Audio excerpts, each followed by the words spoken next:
Le dernier épisode de notre feuilleton consacré cette semaine à la manière dont les Français de l'étranger font face à l'épidémie. Nos équipes ont suivi le quotidien de 3 compatriotes qui vivent en Allemagne, où le coronavirus a fait 3 fois moins de morts qu'en France et où le déconfinement est très avancé. Laurent Desbonnets avec Brice Boussoir. Moins de restrictions, car en Allemagne, l'épidémie a été moins meurtrière. Les hôpitaux, jamais saturés. Alexandre Lucas est bien placé pour le dire, il est radiologue.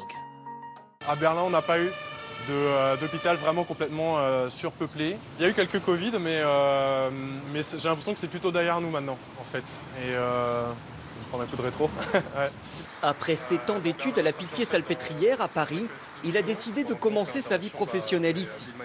Paradoxalement, depuis le début de la crise, il est moins souvent à l'hôpital et passe plus de temps chez lui.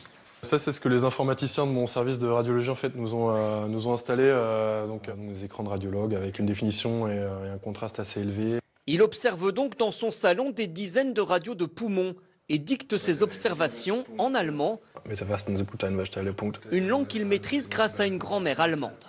Et ici, selon lui, la suspicion de Covid-19 est très élevée. Tout ce qui est là en bas, là, tout ce qu'on voit qui est un peu surajouté, c'est de l'infection, quoi. Au début de la crise, ces observations ont permis de diagnostiquer de nombreux malades, avant même que les tests ne soient pratiqués massivement en Allemagne. L'Allemagne a très bien réagi, mais le système français de santé a aussi beaucoup de qualités, notamment au niveau du personnel. Bon, toutes mes études, j'ai croisé des gens quand même très qualifiés.